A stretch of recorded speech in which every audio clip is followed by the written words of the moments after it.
എൻ്റെ ജീവിതം നരകിച്ചത് തെറ്റായ ബന്ധങ്ങൾ എടുത്തു തന്നിട്ടാണ്. ആരെ പ്രതി? എൻ്റെ കൂടെ ഇരുന്ന ആൾക്കാരെ പ്രതി. അപ്പോൾ ഞാൻ ഓരോന്നിങ്ങനെ വീഡിയോയിലൂടെ പറയുമ്പോൾ നാണക്കേട് ആർക്കാണ് ഉണ്ടാവുന്നത്? ഈ ചെയ്തു കൂട്ടിയവർക്ക്. അങ്ങനെ പ്രവർത്തിച്ച കാര്യങ്ങളാണ് ഇന്ന് വരെ ഉണ്ടായിട്ടുള്ളത്. തെറ്റായ ബന്ധങ്ങൾ എടുത്ത് തന്നിട്ട് തന്നെയാണ് എനിക്ക് അവർക്ക് വേണ്ടി 2 ബന്ധം എടുക്കേണ്ടി വന്നു. അത് രണ്ടും ശിഥിലം തന്നെയായിരുന്നു. ആദ്യത്തത് സ്ത്രീധന പീഡനം. നമ്മൾ കൊടുത്തത് ഫുൾ നശിപ്പിച്ച് തിരികെ ഇതുവരെ തന്നില്ല.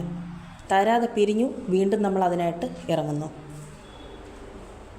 രണ്ടാമത്തത്, ആദ്യത്തത് സാഡിസ്റ്റുമാണ്, നാർസിസ്റ്റുമാണ്, രണ്ടും കൂടെ ചേർന്നതാണ്.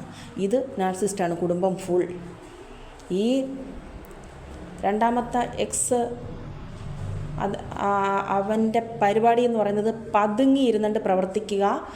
എൻ്റെ കുടുംബാംഗങ്ങളുമായിട്ട് ബന്ധുജനങ്ങളുമായിട്ട് യാതൊരു അടുപ്പവും കാണിക്കാത്തവൻ പിരിയുന്നു, കയ്യിൽ നിന്ന് പോകുന്നു, അവൻ്റെ തെറ്റാണ്, മിസ്റ്റേക്ക് എന്ന് കണ്ടിട്ട് പതുക്കെ ഇറങ്ങുകയാണ്. എവിടെ? ഓരോ വീടുകളിലായിട്ട്. കാരണം നാർസിസ്റ്റിൻ്റെ പ്രധാന പരിപാടി അതാണ്. താൻ പാവമെന്നും ഇതിനെതിരെ പ്രതികരിച്ചവളെ കാരണമാണിതെല്ലാം സംഭവിച്ചതെന്നും ആക്കും. മനസ്സിലായോ? അല്ലേ? തന്നെ ഇത് നാർസിസ്റ്റിനെ അനുഭവിക്കുന്നവർക്ക് മാത്രം മനസ്സിലാവും. ദയവ് ചെയ്ത് അയ്യവർ ഇത് കാണുക എന്ന് മാത്രമേ ഞാൻ പറയുന്നുള്ളൂ. എന്നിട്ട് എൻ്റെ ആദ്യ കുട്ടി ഇങ്ങനെയുള്ള ചില ചീങ്കണ്ണി ഇവൻ്റെ പേരെ പറയുന്നുള്ളൂ, മറ്റതിൽ കുട്ടിയൊന്നുമില്ല. എന്നിട്ട് പറഞ്ഞത് മുഴുവൻ നമ്മളെയാണ്. എന്നിട്ട് ഞാൻ 2 കുട്ടി ഉണ്ടാക്കി കാണിച്ചു കൊടുത്തു. ഇങ്ങനെ തന്നെ പറയണം. രണ്ടാമത്തെ ബന്ധത്തിൽ ആദ്യത്തെ പോട്ടെ, അതവിടെ നിന്ന്, അത് എനിക്ക് തരാനുള്ളത് തന്നാൽ മാത്രം മതി. രണ്ടാമത്തത്, കുട്ടി ആവശ്യമില്ല എന്ന് പറഞ്ഞിരുന്നെങ്കിൽ ഇവനെയൊക്കെ എടുത്ത് വയ്ക്കത്തില്ല. ഇത് ഞാൻ തന്നെ ആയിരുന്നു അതിൻ്റെ ശ്രമം. ആയപ്പോൾ ഞാൻ അറിയുന്നില്ല അവരുടെ തനിക്കുണം പുറത്തിറങ്ങുമെന്ന്. ഞാൻ പലയാവർത്തി പറയുന്നു, ജീവിക്കണം. ഈ ആദിത്യവനോടും ഞാൻ പറഞ്ഞു, ജീവിക്കണം, എന്നെ ഓർത്ത് ജീവിക്കണം, അവിടെയുള്ളവരെന്തോ ആകട്ടെ, നമ്മൾ ജീവിച്ച് കാണിച്ചു കൊടുക്കണം, പ്ലീസ് എന്ന് വെച്ചവളായിരുന്നു ഞാൻ.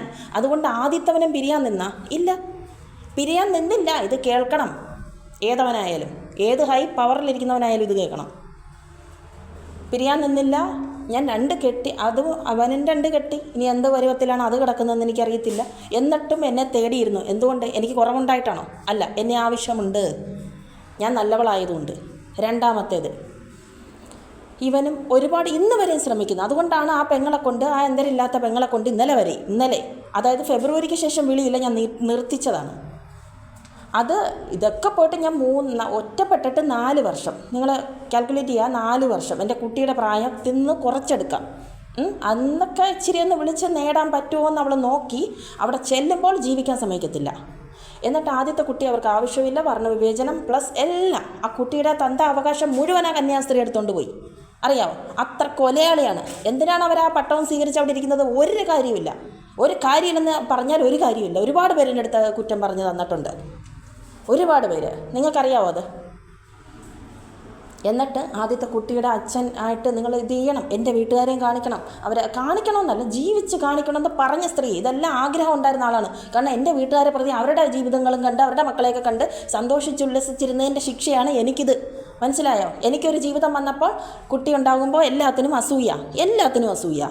എടുത്തു പറയാം. എല്ലാത്തിനും അഭിനയമോ അസൂയ. എനിക്കെന്തൊന്നും ഇല്ലേ? ഞാനും ചോരയും നീരുമുള്ള സ്ത്രീയല്ലേ? എന്നിട്ട് ഇതിവിടെ പറയാതെ വയ്യ. സത്യമാണ് പറയുന്നത്. മൊത്തം എൻ്റെ കുഞ്ഞാണ് ആണായിട്ട് ഞാൻ പറയുന്നു. എന്നിട്ട് ഞാൻ പറയുന്നു, ആദ്യത്തെ കുട്ടിയുടെ അവകാശം തീർച്ചയായിട്ടും ഒരു മകനായി വളരണമെന്ന്. അതുകൊണ്ട് ചായൽ അതുപോലെ കിട്ടിയിട്ടും അംഗീകരിക്കാൻ വയ്യ നമുക്ക്. ആർക്ക്? നമ്മൾ കളർ നോക്കി സ്നേഹിച്ചിട്ടില്ല. ഉള്ളിൽ വെള്ളയായിരുന്നാൽ മതി, പുറമെ എന്തോ ആവട്ടെ. എന്നിട്ട് അവൻ്റെ അത്ര കരിക്കട്ടയും കുഞ്ഞിനില്ല. അത് മനസ്സിലാക്കണം നിങ്ങൾ. ഇവിടെ ഉണ്ടല്ലോ തെളിവ്. എന്നിട്ട് രണ്ടാമത്തെ കുട്ടി കൂടെ ആവുമ്പോൾ ചിലപ്പോൾ ഈ പുരുഷൻ കൊച്ചിനെ സ്നേഹിച്ചാലോ, കൊച്ചുങ്ങളെ എൻ്റെ കുട്ടിക്ക് ട്രോമയായി പോകും. എൻ്റെ വീട്ടിൽ നിന്ന് ട്രോമയുണ്ടായിരുന്നു. പ്രഗ്നൻസിയിൽ നല്ലൊരു ഗർഭമല്ല ധരിച്ചിരുന്നത് എന്ന് എൻ്റെ വീട്ടിലുള്ളവരെന്താണ് കാണിച്ചതെന്ന് ബാക്കിയുള്ളവർക്കറിയാം. അവർ മിണ്ടാതിരിക്കും. മനസ്സിലായോ? ഫോൺ റെക്കോർഡ്സ് ഉണ്ടല്ലോ, അത് മതി. എന്നിട്ട് അതിപ്പോൾ ജീവിച്ചിരിക്കുന്നവർക്ക് നല്ലതുപോലെ അറിയാം. കേട്ടോ? ഉണ്ടാക്കി ഇട്ടിരുന്നാൽ മാത്രം പോരാ, നോക്കാനറിയണം. അല്ലെങ്കിൽ മക്കളെ വേർതിരിച്ച് കാണാനായിട്ട് ഉണ്ടാക്കരുത്. എന്നിട്ട് അവരെ തെരുവിലെറിയരുത്. ഇത് കേൾക്കണം, ന്യായം കേൾക്കണം നിങ്ങൾ. ഈ കുട്ടിയുടെ അവകാശം ആരുമേ എടുത്തിട്ടില്ല. പ്രഗ്നൻസിയിൽ പോലും നല്ല ആഹാരം പോലും കഴിച്ചിട്ടില്ല. അറിയാമോ? നിങ്ങൾ പേടിക്കാതെ അവിടെ ഇരി.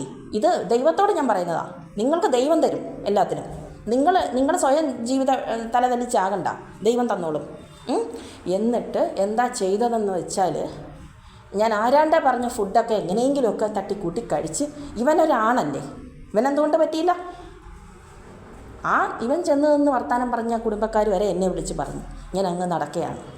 നാണവും മാനവും ഉണ്ട്, എന്നിട്ടും തേടിയിരിക്കുന്നത് എന്തുകൊണ്ട് കിട്ടത്തില്ല.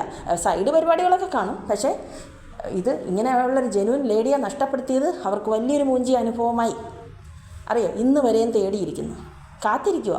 ആർക്ക് വേണ്ടി കാത്തിരിക്കുക? എൻ്റെ കൊച്ചുങ്ങളെ നഷ്ടപ്പെടുത്തിയിട്ട് ഞാൻ രണ്ടാമത്തെ കുട്ടിയെ അബോർഷൻ ചെയ്യരുതെന്ന് കാല് പിടിച്ച് പറഞ്ഞൊരു ഡോക്ടറുണ്ട് ഇതിനകത്ത്. വില്ലെത്തി പറയുന്നില്ല. പേരെടുക്കാമെങ്കിൽ നമുക്ക് പേരെടുക്കാം. കുട്ടിയെ അങ്ങ് കളഞ്ഞുകൂടെ? ഇവർ ചെന്ന് ബ്രെയിൻ വാഷ് ചെയ്തിട്ട് പറയാണ് കുട്ടിയെ അങ്ങ് കളഞ്ഞുകൂടെ?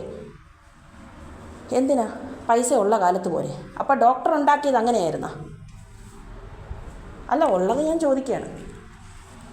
ഒരു കുട്ടിയെ കൊച്ചു പിള്ളേർ എങ്ങനെയെങ്കിലും ഗർഭം ഉണ്ടാകുന്ന സമയത്ത് അത് അലസിപ്പിക്കാൻ തന്നെ വലിയ പാടാണ്. എന്നിട്ടാണ് ഈ കല്യാണം കഴിച്ച ഇത്രയും തരണം ചെയ്തവൾ ഞാൻ പറഞ്ഞ് കുട്ടി കളയത്തില്ലെന്ന് പറഞ്ഞു. തീർച്ചയായിട്ടും ഞാൻ കളയത്തില്ല, എനിക്കത് വേണം എന്നും പറഞ്ഞിട്ട് ഇവരുടെ പടപ്പക്കര നാട്ടിലുള്ള ഒരു സ്വദേശിനി ഈയാണ് ഞാൻ വിളിച്ച് കാല് പിടിക്കുന്നില്ലേ, അവർ കളയണമെന്നാണ് പറയുന്നത്. എനിക്ക് പറ്റത്തില്ല.